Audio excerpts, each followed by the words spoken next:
TV से खेती तक का ये सफर आपका कैसा रहा? तो दोस्त हमें बोलते हैं कि यार तू ये चीज़ नहीं कर सकता। फिर मैं मुंबई गया। फाइनली एक दिन मुझे सीआईडी से कॉल आया। ठान लिया है हमने कि हमने लाइफ में कुछ करना ही है। एक बहुत बड़ा स्विच होता है ये, एक बॉम्बे की जिंदगी और फिर सीधा गांव में आके। केले में कुछ भी फिक्स नहीं होता। मिट्टी का पीएच क्या है, दूसरा कि आपकी मिट्टी में कौन से पोषक तत्व हैं। केला मुझे लगता है बहुत टेक्निकल है। डे 1 से ही फास्फोरस की पूर्ति करने लग जाते हैं। हम वाटर सोल्यूबल का उपयोग करते हैं। Sulphur, zinc, boron, ferrous, copper, ये सब जो तत्व है ये आपको पूरी तरह से सभी देने हैं।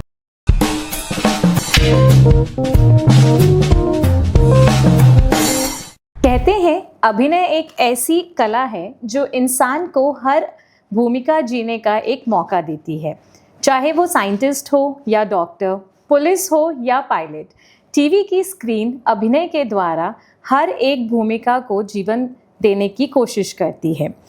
भारत एक कृषि प्रधान देश है और कृषि से जुड़ी कई ऐसी फिल्में आपने ज़रूर देखी होंगी, चाहे बलराज साहनी साहब की 2 बीघा ज़मीन हो या लगान का भुवन हो। इन सभी पिक्चरों के द्वारा भारतीय कृषि और किसानों की एक बहुत ही संघर्षपूर्ण गाथा सुनाई जाने की कोशिश की गई। लेकिन आज समय ऐसा नहीं है।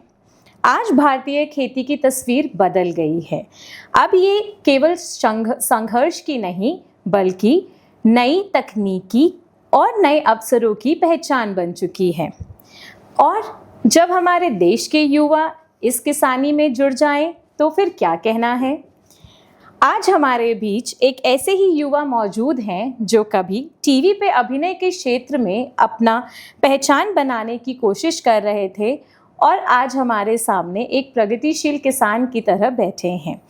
आज मैं न्यूट्री टॉक विद साक्षी में स्वागत करती हूँ एक ऐसे शख्स की जिन्होंने कितने साल सीआईडी, सावधान इंडिया, ये रिश्ता क्या कहलाता है जैसे कितने उम्दा कलाकारों के साथ काम करके और वहाँ अपनी एक पहचान बना के फाइनली अपने रूट्स के साथ, अपनी भूमि के साथ वापस जुड़े और वापस एक किसानी के रूप में आगे आए। धीरज जी, मैं स्वागत करती हूँ आपका कि आप एक प्रगतिशील किसान की छवि बनकर यहाँ सबके सामने आए हैं। मैं जानना चाहूँगी आपसे कि टीवी से खेती तक का ये सफ़र आपका कैसा रहा? क्या ऐसी वो चीज़ थी जो आपको पहले वहाँ लेके गई और वहाँ से यहाँ लेकर आई? जी, मैं बताना चाहूँगा कि जब मैं इंदौर आया, मैंने एजुकेशन इंदौर से ही किया है। इंदौर आया तो यहाँ पे फ्रेंड सर्कल में कुछ ऐसा था कि कुछ टास्क ऐसे होते जो हम नहीं कर सकते। तो दोस्त हमें बोलते हैं कि यार तू ये चीज़ नहीं कर सकता। तो थोड़ा सा ईगो हुआ मुझे कि मैं जाऊंगा मुंबई और मैं करूंगा। फिर मैं मुंबई गया। वहाँ पे भी स्ट्रगल शुरू हुआ और शुरू होते होते धीरे से मुझे काम मिलते गया और फाइनली एक दिन मुझे सीआईडी से कॉल आया कि आपका 5 मिनट का रोल है, आप करेंगे क्या? तो वो मोमेंट ऐसा था कि लाइफ में हम कुछ भी कर सकते हैं। अगर हमें ठान लिया है हमने कि हमें लाइफ में कुछ करना ही है तो आप इजीली कर सकते हैं। उसके बाद धीरे से एपिसोड्स मिलते गए सीरियल्स में, जैसे ये रिश्ता क्या कहलाता है, दिल दोस्ती डांस, सीआईडी और बेपनाह। तो काफ़ी अच्छा लग रहा था। वो समय ऐसा था कि मैं लाइफ में कुछ और बड़ा अचीवमेंट हासिल करूँगा। उसके बाद में फिर जैसे ही मैं घर पे आया तो कोरोना स्टार्ट हो गया। तो अनफॉर्चुनेटली फिर मैं घर पे ही रह गया और फिर यहाँ पे करने को कुछ था नहीं। तो मैं फिर खेती की तरफ अग्रसर हुआ और सोचा कि मैं खेती में अपना कैसा मुकाम बना पाऊँ। तो धीरे से फिर मैं बनाना में एंटर हुआ और करते करते आज मैं यहाँ पे पहुँचा हूँ। तो इस जो जर्नी रही आपकी सीआईडी के कॉल से लेके ये रिश्ता क्या कहलाता है या बेपनाह मोहब्बत जो आपने की है, ऐसा कौन सा वो शो रहा जो बहुत आपके दिल के करीब रहा, आपको लगा कि ये बहुत अच्छा था? जी देखो, पहला जो मुझे चांस मिला था सीआईडी में, और पहला चांस जो मिलता है वो काफ़ी दिल के करीब होता है। वो बहुत छोटा सा रोल था, शायद किसी को नोटिस भी ना हुआ हो। बाकी मुझे वो रोल बहुत अच्छा लगा था कि मैं ज़िंदगी में पहली बार टीवी पे आया। बाकी एक प्रोमिनेंट रोल मुझको मिला था सावधान इंडिया में, जिसमें मैंने नेगेटिव कैरेक्टर किया था, मेन लीड था मैं। तो वो भी मुझे जब मैं देखता हूँ तो बहुत अच्छा लगता है। एक राशिविला डीडी नेशनल पे आता था, उसमें भी 3-4 एपिसोड्स में मैंने काम किया है। तो ये जब बैक जाके मैं देखता हूँ तो मुझे बहुत अच्छा लगता है कि इतना अच्छा काम मैं करके आया हूँ। हमें सावधान इंडिया की आप लिंक जरूर भेजिएगा, जी, बिल्कुल। ताकि हमारे जो किसान भाई आज आपको सुनेंगे उन्हें पता रहेगा कि एक नेगेटिव रोल और एक पॉजिटिव रोल, दो किरदार कैसे निभाए जा सकते हैं। बिल्कुल। तो आपने बताया कि आप पहले काम कर रहे थे बॉम्बे में और कोविड के दौरान आप वापस आए। आप तलून गांव से हैं जो बड़वानी में है जी। तो आपको किसी तरह की कोई परेशानी आई? एक बहुत बड़ा स्विच होता है ये, एक बॉम्बे की ज़िंदगी और फिर सीधा गांव में आके खेती बाड़ी की ज़िंदगी में जुड़ जाना। तो ऐसे पॉइंट्स हैं जो आपको काफ़ी उस वक्त तकलीफ़ लगी कि हो सकता है, नहीं हो सकता, वो कुछ आप शेयर करें। जी, मैं मुंबई से वापस आया तो उस टाइम पे थोड़ा सा मैं सहम-सा गया था। मुझको लग रहा था कि यार लाइफ क्या खेल खेल रही है। उस टाइम पे ऐसा लगता था कि अब मैं किसी को मुंह दिखाऊं या मैं कौन सा काम ऐसा करूं कि जो मेरे लेवल को वापस ले आए। कि मैं मुंबई गया था, गांव से, एक छोटे से गांव से मुंबई जाना ही बहुत बड़ी बात होती है। और इतने एपिसोड्स करने के बाद में खाली बैठा हूं मैं घर पे, तो बहुत टफ टास्क था वो। उसके बाद फिर एग्रीकल्चर में एंटर कैसे हूँ मैं, तो इजीली हो नहीं सकता था। फैमिली पहले से अगर खेती कर रही है और आप बोलो कि मैं अपने हिसाब से करूँ, तो वो भी मैनेज करना बहुत टफ था। फिर धीरे से फैमिली में बात करके फिर मैंने सोचा कि अपना एक मुकाम बनाने का यही एक तरीका है कि आप थोड़ा सा अड़ जाओ कि या तो मैं यही करूँगा या तो मैं वापस चला जाऊँगा। तो उस बिहाफ पे फिर मैं खेती में अग्रसर हुआ। तो पहले साल तो मैंने ट्रेडिशनल फसल की, जैसे कपास और मक्का। उनसे मेरा रिश्ता ठीक नहीं था, मुझे ऐसा लगता है। पूरे टाइम बारिश हुई और कपास पूरा ख़राब हुआ। फिर मैं कन्वर्ट हुआ कि थोड़ा सा हाईटेक करते हैं, फाइनेंशियल इशू भी थे। तो हाईटेक करने के लिए क्या करूं मैं, हॉर्टिकल्चर में जाऊं तो मैं कौन सी फसल लूं। तो फिर दिमाग में आया कि बनाना ट्राई करते हैं। उस टाइम पे मेरा किसी से कोई कांटेक्ट नहीं था, जो आज जैसे फ्रेंड सर्कल है मेरा। उस टाइम पे अकेला सा था मैं और इतना कॉन्फिडेंस भी नहीं था बनाना को लेके। तो एक प्लॉट मैंने बड़ी मुश्किल से प्लांटेशन करने का विचार बनाया और वो मैंने प्लांटेशन किया। और जिनको भी थोड़ा बहुत नॉलेज था उनसे पूछ के और जितना भी मैं मोबाइल में देख के उसको प्लॉट को बनाया। इतना अच्छा नहीं था वो, पर फिर भी मैंने काफ़ी कुछ सीख लिया था उससे। फिर धीरे धीरे मेरे दोस्तों से मुलाकात होती गई, साइंटिस्ट लोगों से मेरी बातचीत होती गई। मैं सीखते गया और लोगों के खेत में जाके भी सीखा, लोगों को सिखाया भी और आज भी सीख रहा हूँ। तो ये सब करते करते इतना कॉन्फिडेंस आ गया कि अब मैं कितने भी बगीचे कर सकता हूँ। तो एक बगीचा उस टाइम पे करने की मेरी हिम्मत नहीं थी। आज मेरे पास 10 बगीचे हैं। आज अगर देखें तो 55,000 पौधे, 55,000 पौधे मेरे पास हैं। और इतना टफ नहीं लगता मुझको जितना वो एक प्लॉट में लगता था। तो आज ये कॉन्फिडेंस भी है और कुछ चीज़ें सीख भी गए हैं और कुछ सीख भी रहे हैं। दोस्तों, अभी बोला एक बगीचा करने में कितनी तकलीफ आती थी और आज धीरज जी केले के चैंपियन माने जाते हैं। सो धीरज जी, केले के खेती के आप अब चैंपियन तो हो ही गए हैं। क्या आप एक वो बताएंगे आपकी वो कैसी यात्रा रही कि आपने वो जो पहली खेती की वहाँ से लेके अब आप प्रगतिशील खेती की तरफ जुड़ गए हैं, तो किस तरह के चेंजेस आप लाए, क्या चीज़ें ऐसी थी जो आपने अपनाई और जिससे एक प्लॉट की जो चैलेंजेस थे वो आज इतने सारे पौधों में आप इतनी सक्सेसफुली लेके जा रहे हैं? जी मैम, पहले तो मैं कहूँगा मैं कोई चैम्पियन नहीं हूँ क्योंकि ये पॉडकास्ट अगर जो देखेंगे तो मुझसे, मैं जिनसे सीख रहा हूँ वो मुझसे भी बड़े चैम्पियंस हैं। पर आप कह सकते हैं कि मेरी लगन मुझको यहाँ तक लाई है। और इस चीज़ में सबसे ज़्यादा ज़रूरी था मेरा कॉन्फिडेंस। अगर कॉन्फिडेंस उस टाइम में नहीं दिखा पाता तो शायद आज मैं यहाँ तक नहीं आ पाता। प्लॉट 1 हो या 10 हो, आपको चाहिए फोकस कि आपको आज फर्टिगेशन करना है तो आज ही करना है, आज इरिगेशन करना है तो आज ही करना है, आज स्प्रे करना है तो आज ही स्प्रे करना है। अगर आप इस चीज़ को लेके चलते हैं तो आपकी क्वालिटी बनती है। अगर क्वालिटी बनी, उत्पादन अच्छा आया, व्यापारी ने अच्छा से माल काटा, आपको आउटपुट अच्छा मिला, तो आपको इनर सोल बोलती है कि नहीं यार एक और बगीचा कर। बिल्कुल ना, दूसरों के कंपैरिजन में क्या होता है कि दूसरे लोग ये सोचते हैं कि यार एक बगीचा मैं अगर करता हूँ तो मैं दूसरा क्यों करूँ, अभी इसका आउटपुट देखो, और आउटपुट मिल भी गया तो क्या पता दूसरे में मिलेगा नहीं मिलेगा। मैं ये चीज़ें नहीं सोचता। मुझको अगर नेक्स्ट बगीचा करना है तो मैं करता हूँ, चाहे उसका रिजल्ट 0 मिले या बहुत अच्छा मिले। तो इसी लगन और कॉन्फिडेंस के साथ में और प्रभु जी के आशीर्वाद से मैं चलता गया, और अभी भी कंटिन्यूअसली। तो आप किसी तरह के डिजिटल टूल या कुछ ड्रोन जो आजकल बहुत चलता है, ऐसी कुछ टेक्निकल एडवांस मॉडर्न टेक्निक्स को यूज़ करते हैं? जी, अभी ड्रोन का इस्तेमाल ज़्यादा तो नहीं किया है मैंने। बाकी जब सीगा टोका चरम सीमा पे हो जाता है, वैसे अभी तक हुआ नहीं, पर एक बार मैंने प्रैक्टिकल किया था तो ड्रोन का यूज़ किया था। बाकी फर्टिलाइजर्स का सेटअप अगर देखें तो सेंट्रलाइज सिस्टम है मेरे पास, मैंने जो किया लास्ट ईयर, तो उसके द्वारा चीज़ें बहुत इजी हो जाती हैं।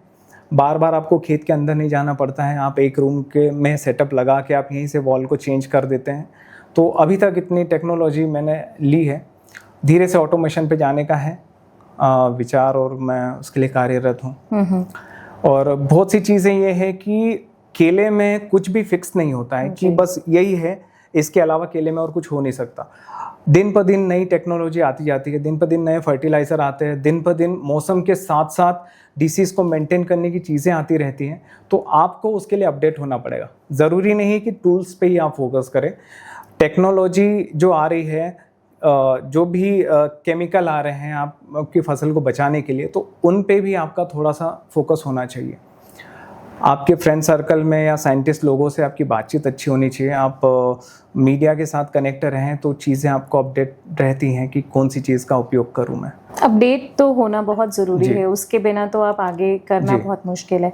तो केलों की फसलों का जो किस्मों की जो चयन है वो किस हिसाब से की जाती है, और ऐसी वो कुछ वैरायटीज़ जो आपने अभी तक आइडेंटिफाई की हैं, इससे आपको बेहतर उपज मिलती है या क्वालिटी काफ़ी ज़्यादा इम्प्रूव्ड है, ऐसी कुछ किस्मों के बारे में आप हमारे किसान भाइयों को बताना चाहेंगे? जी, क्वालिटी में देखिए, अभी केले की बहुत सारी कंपनी हो गई जो टिश्यू कल्चर बना रही है।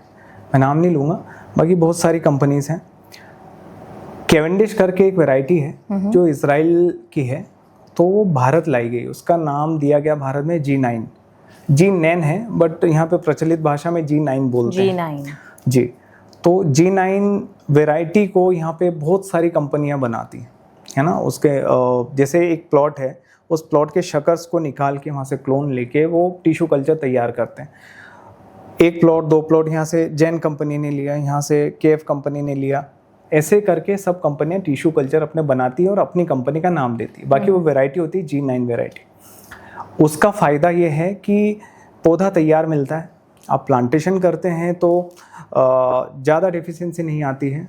और जैसे शकर्स हम लगाते थे पुराने समय में, जो बुज़ुर्ग लोग लगाते थे, उसमें बहुत समस्या होती थी। कैसे, आपको पानी का मैनेजमेंट बहुत अच्छा सा रखना पड़ता था, और पौधा धीरे चलता था, कोई अच्छे से तेज चलता था, वेरिएशन बहुत ज़्यादा आते थे। यहाँ पे यूनिफॉर्म वाली बात आ जाती है। टिश्यू कल्चर में एक यूनिफॉर्म में आपके पौधे चलते हैं, और जब ये पौधे बड़े होते हैं तो फलों की संख्या अच्छी आती है, लेंथ अच्छी आती है, आपको उत्पादन में ज़्यादा मुनाफा मिलता है, आपकी क्वालिटी अच्छी बनती है। तो G9 वैरायटी अपने इंडिया के हिसाब से बहुत बेस्ट है, और बड़वानी और खरगोन एरिया के हिसाब से बहुत अच्छी है। महाराष्ट्र का कुछ आइडिया है आपको? महाराष्ट्र में भी G9 ही चलती है। G9 ही चलती है। और मिट्टी, जैसे कि जो न्यूट्री टॉक्स विद साक्षी का कॉन्सेप्ट है, वो यही है कि हम कंप्लीट पोषण के बारे में बात करते हैं, और पोषण की शुरुआत मिट्टी से होती है। तो मिट्टी की तैयारी कैसे करते हैं केले की फसल के लिए? क्या ऐसी खास वो बातें हैं जिनका ध्यान रखना चाहिए, या कुछ ऐसी चीज़ें जो मिट्टी तैयार करते वक्त बहुत हद तक हमें इसको याद में रखना चाहिए? कुछ उसके बारे में बताएं। जी देखिए, अगर आप प्लान कर रहे हैं कि मुझको इस पर्टिकुलर खेत पे केले करना है, तो उसके पहले डिपेंड करता है कि कौन सी फसल थी। उसके बाद में आपको उस फसल को हार्वेस्ट करने के बाद में मिट्टी को कुछ हद तक सब सॉइलर से आपको मेंटेन करना चाहिए, प्लाउ करना चाहिए, धूप खिलाना चाहिए। जब पुरानी फसल का फंगस या जो भी आप बोल दें कि उसने विषाक्त चीज़ें जो छोड़ी है, वो पूरी मॉइस्चर उड़ जाए उसका, उसके बाद आपको उसमें कम से कम 125 क्विंटल गोबर डालना चाहिए। अगर मैं नॉर्मल भाषा में बोलूँ तो 5 ट्रॉली प्रति एकड़ के हिसाब से आपको डालनी चाहिए। उसमें आपको जिप्सम डालना चाहिए कम से कम 30 से 40 बैग। आप अगर 1 एकड़ का माने तो 10 से 12 बैग आपको 1 एकड़ का जिप्सम डालना चाहिए। कैल्शियम के लिए? हाँ, कैल्शियम के लिए, कैल्शियम सल्फर। और जिप्सम क्या है, बहुत सी चीज़ों की आपूर्ति कर देता है और मिट्टी को उपजाऊ बना देता है। जब बहुत ज़्यादा बारिश होती है तो कटाव को भी रोकता है। ये सब चीज़ें आपको सिंगल सुपर फास्फेट पाउडर का उपयोग करना चाहिए, कम से कम 5 से 7 बैग प्रति एकड़। जो मैं कर रहा हूँ, मेरी प्रैक्टिस बता रहा हूँ, सब किसान करते हैं नहीं पता, बाकी मैं ये करता हूँ। उसके बाद में सब मिक्स करके इनको रोटावेटर करता हूँ। उसके बाद बेड रेस करता हूँ, कम से कम 8 इंच का बेड होना चाहिए। उसके बाद ड्रिप में स्प्रेड करता हूँ, देन फिर प्लांटेशन करता हूँ। तो ये प्लांटेशन के बाद जो पूरा एक खाद प्रबंधन होता है जी।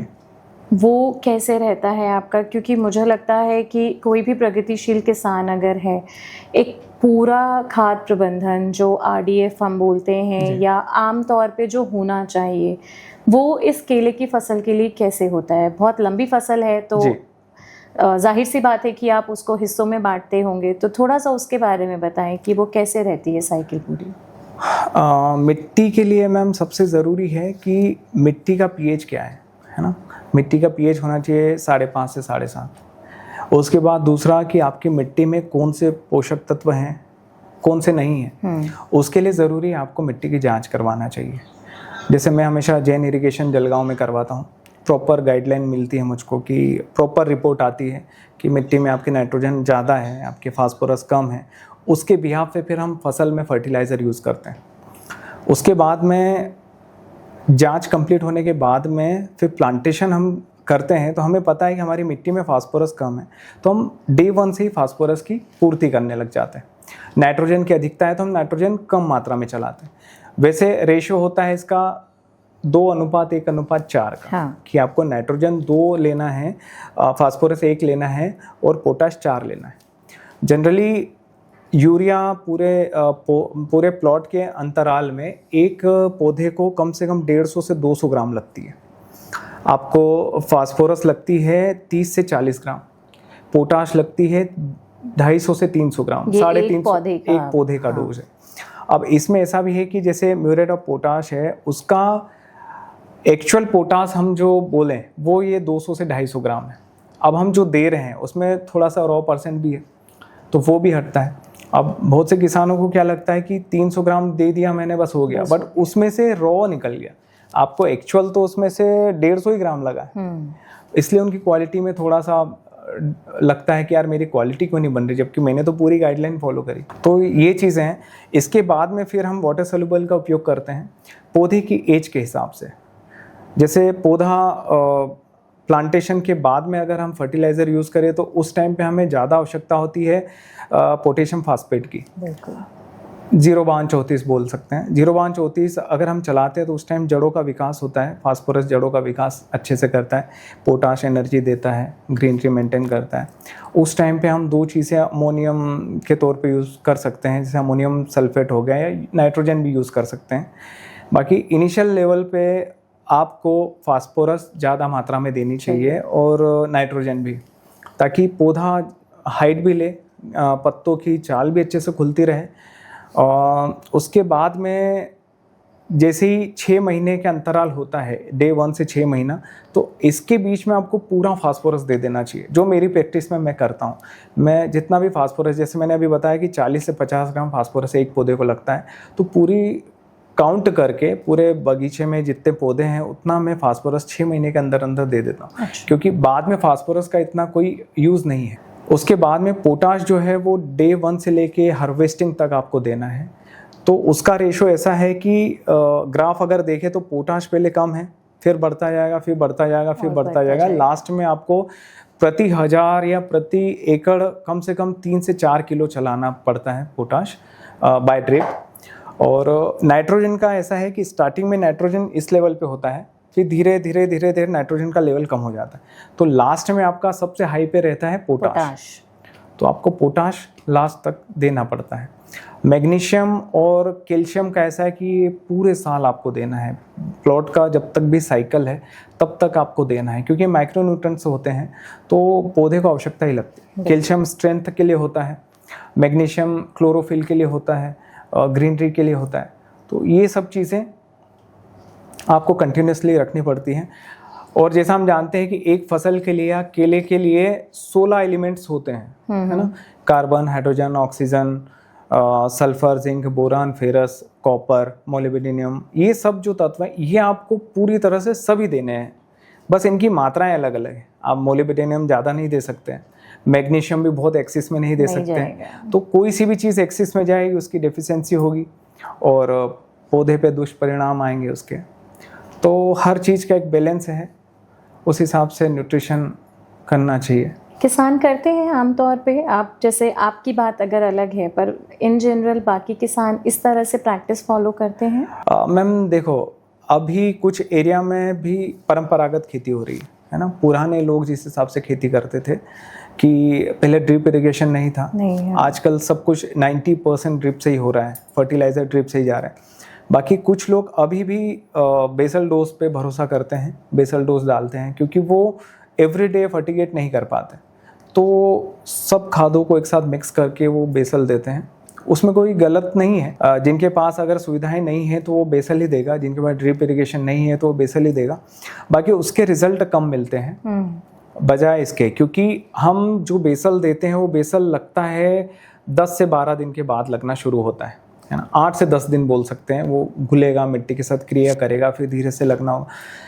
हम जो ड्रिप से देते हैं वो डे 1 से लगना शुरू हो जाएगा, 24 घंटे के बाद पौधा उसको अपटेक करने लग जाएगा, स्टार्ट हो जाएगा जी। तो ये सब चीज़ें हैं जो पुरानी खेती से नई खेती को अलग करते हैं। एक सवाल था जो आमतौर पे मैंने बहुत सारे किसानों से सुना भी है कि जब गुच्छे बन जाते हैं केले के तो उसके कितने दिनों बाद उन्हें वो काटने चाहिए?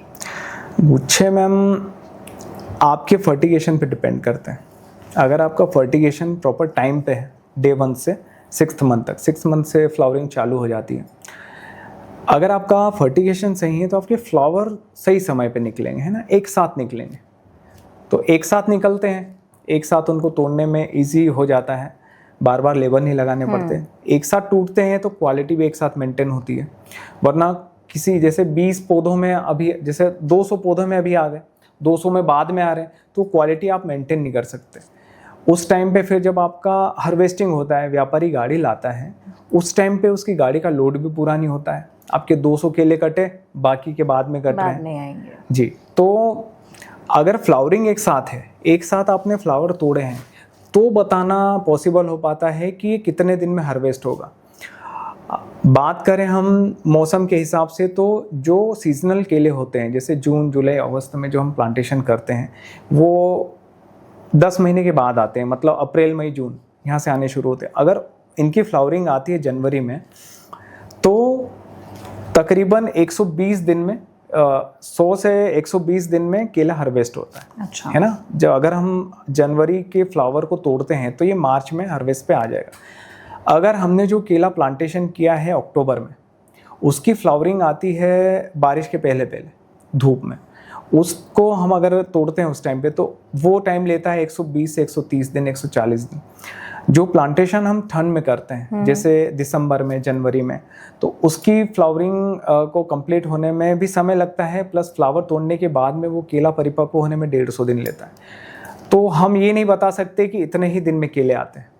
तो मौसम के हिसाब से केला भी अपनी लक्षण दिखाता है। केला मुझे लगता है बहुत टेक्निकल खेती एक है कि आप बहुत कैलकुलेट करके उस पे काम करते हैं। तो इस पे फिर तो जाहिर सी बात है बीमारियां भी आती होंगी बहुत ज़्यादा, और वो मुझे लगता है कि बहुत ज़्यादा हद तक फैलती होंगी अगर उसको सही समय पे आप नहीं देखते हैं जी। कुछ ऐसी बीमारियों के बारे में बताएं जो काफ़ी ज़्यादा कॉमन है, प्लस बहुत ज़्यादा इम्पॉर्टेंट है कि हमारे किसान भाइयों को ये पता होना चाहिए कि क्या करना चाहिए उस केस में। जी, बीमारियों को तो देखो मैम, शुरू से ही बीमारियां आती, डे 1 से ही आप समझ लो। अगर आपने गोबर खाद डाला है ना, आपके खेत में कार्बन अच्छा है, आपने गोबर खाद डाला है, तो वाइट गर्भ करके गोबर का कीड़ा बोलते हैं इसको, वो आता है। उससे बचने के लिए आपको डेंटासो का उपयोग करना पड़ता है। शुरुआत से बता रहा हूँ कि किसान को क्या क्या फेस करना पड़ता है। बिल्कुल। अगर वो चीज़ किसान को स्किप कर देता है तो आपके पौधे डंप होने लग जाते हैं। किसान को पता ही नहीं चलता कि उस वाली रो में वहाँ पे 4 पौधे खत्म हो गए, इस वाली रो में 4 पौधे खत्म हो गए। सबसे पहले तो आता है गोबर का कीड़ा। इससे निपटते निपटते फिर आ जाता है इरविनिया रॉड, है ना। उसमें क्या होता है कि पौधे अपने आप ही नीचे से कीटों के द्वारा सड़ने लगते हैं, वो डंक मारते हैं। और फिर इनके बीच में कोई रूट शूटर आता है कीड़ा, वो भी डंक मारता है, तो आपकी जो कोन बोलते हैं जिसको, वो अंदर के अंदर सड़ जाता है। वो समस्या से जैसे ही निपटेंगे तो फिर आ जाएगा CMV virus, cucumber mosaic virus, है ना। इससे जैसे ही निपटेंगे तो फिर आ जाएगा सीगा टोका। सीगा टोका से निपटेंगे तो फिर पत्ते सूखने की समस्या आ जाएगी। तो ये सब थ्रू आउट द ईयर चलता है ना। तो मेरे हिसाब से मैं जो प्रैक्टिस करता हूँ कि करते करते हमको इतना आभास हो जाता है कि प्लांटेशन के समय, प्लांटेशन के बाद कौन कौन सी चीज़ें हम अप्लाई करेंगे प्रिवेंशन के तौर पर, ताकि बीमारियाँ ज़्यादा घर ना करें। तो मैं वो अप्लाई करता रहता हूँ, तो ज़्यादा फेस नहीं कर पाता बीमारियाँ में। पौधे को हमेशा अच्छे से स्वस्थ रख पाता हूँ, क्योंकि हर चीज़ का मैं प्रिवेंशन इलाज करता हूँ। जैसे मुझे पता है कि वाइट गर्भ आएगा तो मैं डेंटासो का उपयोग करता हूँ। पहले ही प्लांटेशन के 2 दिन पहले मैं ड्रिप से चला देता हूँ, तो वो एरिया पूरा क्लियर रहता है, गोबर का कीड़ा उसको अटैक नहीं कर पाता। फिर मैं प्लांटेशन करता हूँ। मुझको पता है कि 10 से 12 दिन, 15 दिन के बाद इरविनिया रॉट आएगा, तो मैं उसके लिए ब्लीचिंग पाउडर का उपयोग करता हूँ, है ना। कॉपर ऑक्सीक्लोराइड का उपयोग करता हूँ, बैक्टीरियासाइड ले लेता हूँ। तो उससे मुझको पौधे में ज़्यादा टेंशन नहीं होती है कि यार ये इरविनिया रॉट का शिकार होगा। देन उसके बाद जैसे अभी के जो प्लांटेशन है 13 जुलाई को मैंने जो किया है, तो अब ये जो मौसम आ रहा है ये CMV का मौसम है, अगस्त का। तो यहाँ पे बहुत ज़्यादा ज़रूरी क्या है कि CMV से पौधे को कैसे बचाएं, क्योंकि इरविनिया रॉट आया तो पौधे को बचा सकते हैं, है ना। आप ड्रेंचिंग कर लो, ड्रिप से चला लो। बाकी CMV आने के बाद में उस पौधे को, पर्टिकुलर पौधे को आप नहीं बचा सकते। अगर कोई किसान रखना भी चाहे तो जब उसका फ्लावर आएगा तो वो टेढ़ा मेढ़ा सा आएगा, वो व्यापारी काटेगा नहीं। तो आपको, जो मैं प्रैक्टिस करता हूँ कि प्लांटेशन के पहले ही अगर मैं इस मौसम में कर रहा हूँ तो मैं हरी नेट का उपयोग करता हूँ, है ना। बाउंड्री बना देता हूँ। बाउंड्री बनाने के बाद में मुझको उस टाइम पे 2 चीज़ों के लिए कॉन्फिडेंस आ जाता है कि एक तो जंगली जानवर नहीं आ रहे हैं, दूसरा जो एफिड्स होते हैं जो उड़ते हैं वो 5 फीट 6 फीट से ज़्यादा ऊपर नहीं उड़ पाते हैं, है ना, जो वेक्टर होते हैं CMV के, तो उससे प्रोटेक्शन मिल जाता है। मैं डे 1 से ही, मतलब इस मौसम में स्प्रे चालू कर देता हूँ CMV के लिए। इसमें 4 से 5 चीज़ें बहुत ज़रूरी हैं। आपको नीम ऑयल कंटिन्यूसली रखना है, आपको 4 से 5 दिन या मैक्सिमम 6 दिन में स्प्रे करना ही करना है। ये प्रैक्टिस में लाना पड़ेगा अगर CMV से बचना है। नीम ऑयल यूज़ करना चाहिए आपको 400 ml के समथिंग प्रति 200 लीटर पे। आपको एसीफेट का यूज़ करना चाहिए 250 ग्राम प्रति 200 लीटर के हिसाब से। ये दोनों कंपलसरी रहेंगे, मतलब हर स्प्रे में जाएंगे।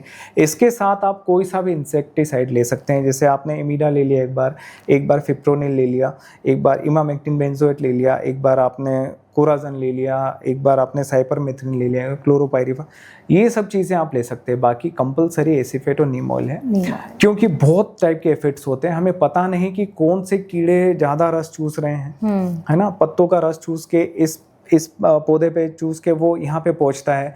अब हमें पता नहीं होता है कि वो वायरस यहाँ से वहाँ पे भी फैल चुका होता है। तो कितने पौधों को उन एफिड्स ने वायरस बना दिया है ये हमें पता नहीं होता, इसलिए हम पूरे बगीचे में स्प्रे करते हैं। अगर कोई पौधा वायरस से परिपूर्ण हो चुका है, हमें लग रहा है कि वायरस है, तो उसको आप निकाल के फेंक दीजिए, क्योंकि आप अगर सोचते हैं कि मैं इसको बनाऊं तो उसके द्वारा दूसरा पौधा भी इन्फेक्ट हो जाता है। बिल्कुल। और सीगा टोको के बारे में कुछ? सीगा टोका मैम जनरली आता है जब बहुत ज़्यादा मॉइस्चर हो जाता है, और अधिकतर देखा जाता है कि बारिश जैसे खत्म होती है ना, तो सीगा टोका अपना असर छोड़ना चालू करता है। सीगा टोका नीचे से शुरू होता है, नीचे के पत्तों से। सीगा टोका 2 टाइप के होते हैं, एक तो पीला सीगा टोका, एक काला सीगा टोका। अच्छा। हाँ, अभी अपने बेल्ट में काला सीगा टोका अभी प्रचलन में नहीं आया है, अभी पीला सीगा टोका से ही किसान परेशान हो रहे हैं। तो इसमें क्या होता है कि एक फंगस होता है जो पत्तों के ऊपर पीला धब्बा बनाता है, उसके बाद में वो धब्बा काला हो जाता है।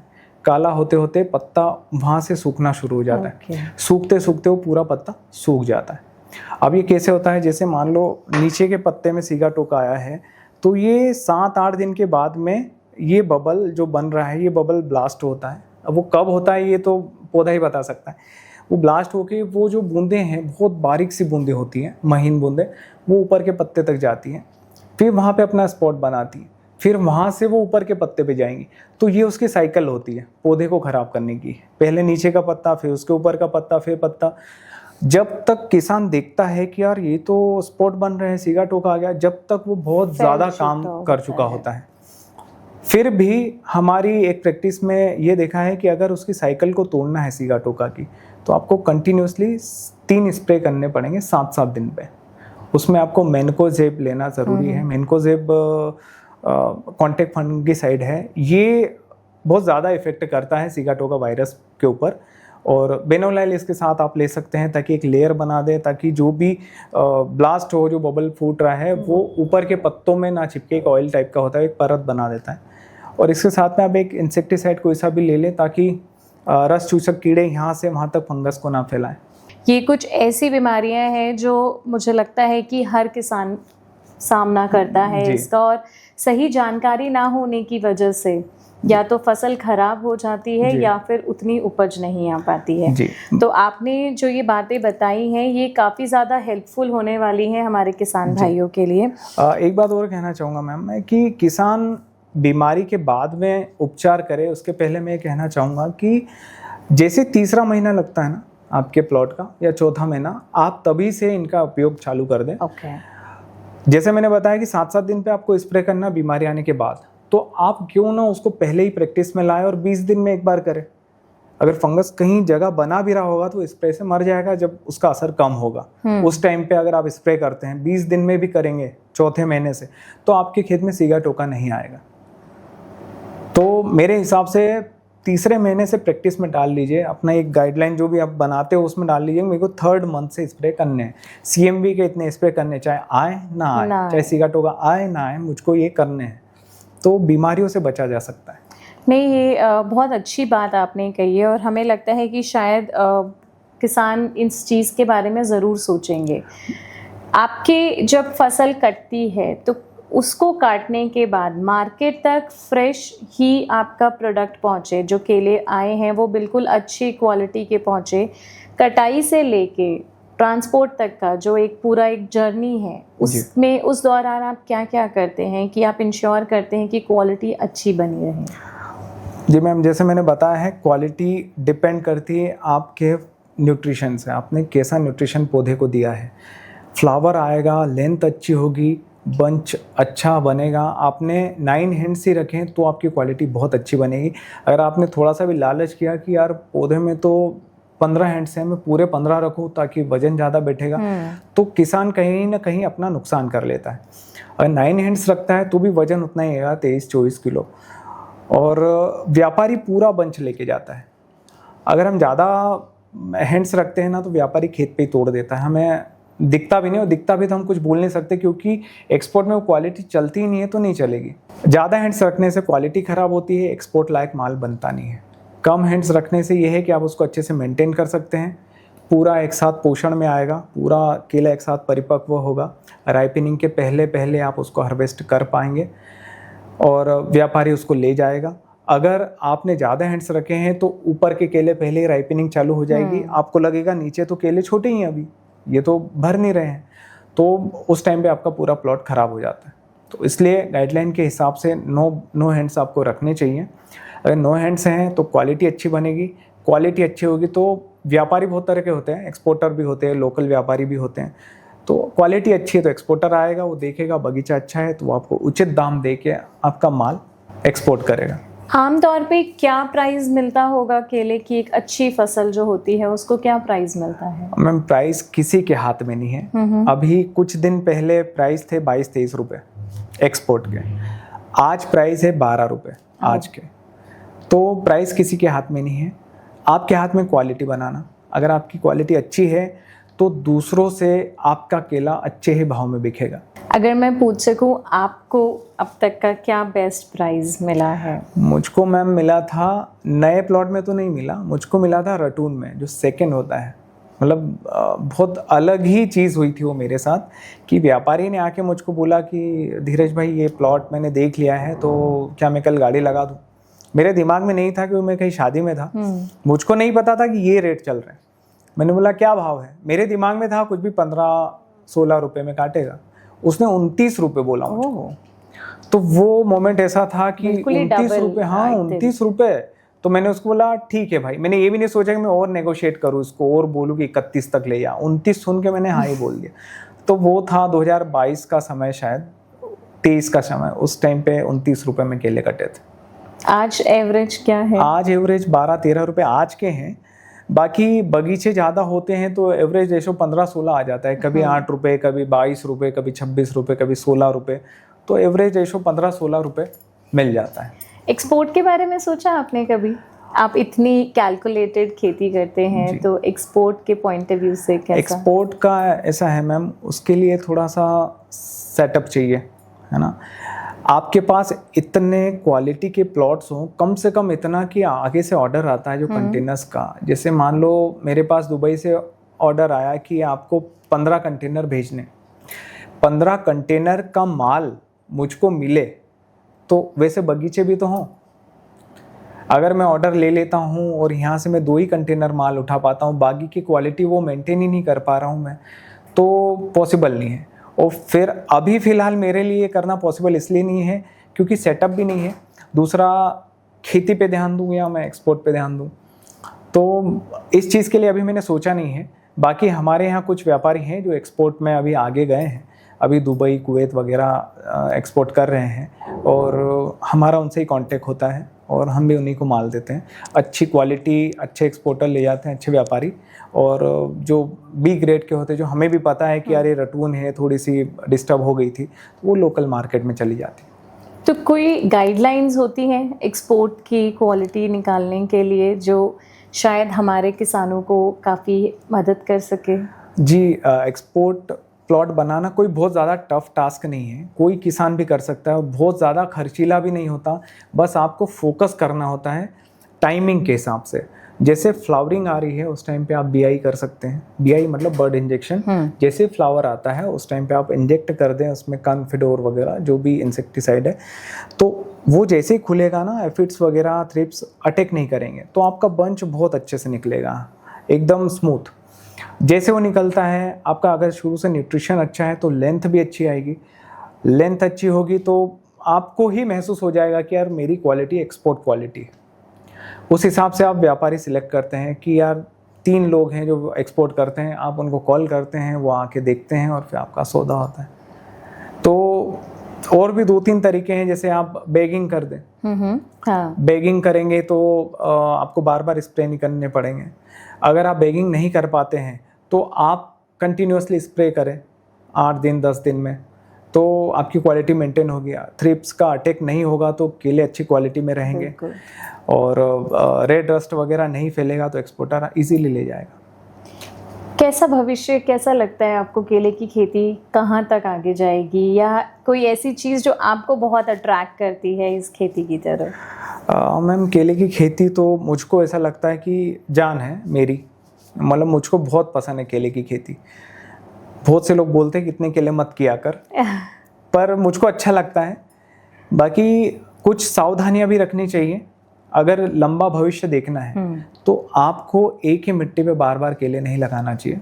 जैसे एग्जाम्पल कि नंबर 1 प्लॉट पे आपने केले लगाए हैं, वो हार्वेस्ट हो गए हैं, रटून भी आपने रख लिया है, वो हार्वेस्ट हो गया है, तो उसको आप हार्वेस्टिंग के बाद में या तो फसल चक्रण करें, दूसरी फसल लगाएं, या तो उसमें आप 6 से 7 महीने का रेस्ट दें। ओके, है ना। या तो आप उसमें पपीता कर लें, पपीता के बाद में वापस केला करें, या तो आप उसमें प्याज करें। प्याज पूरा सोडियम क्लोराइड मिट्टी का खींच लेता है, मिट्टी को बहुत ज़्यादा उपजाऊ बना देता है, विषाक्त चीज़ें खत्म कर देता है, और आपके लिए केले की जगह वापस से तैयार हो जाती है। तो फसल चक्रण आप करें, या तो आप जगह को रेस्ट दें। ये 2 चीज़ें अगर आप मेंटेन करके चल रहे हैं तो आप जीवन भर केले कर सकते हैं।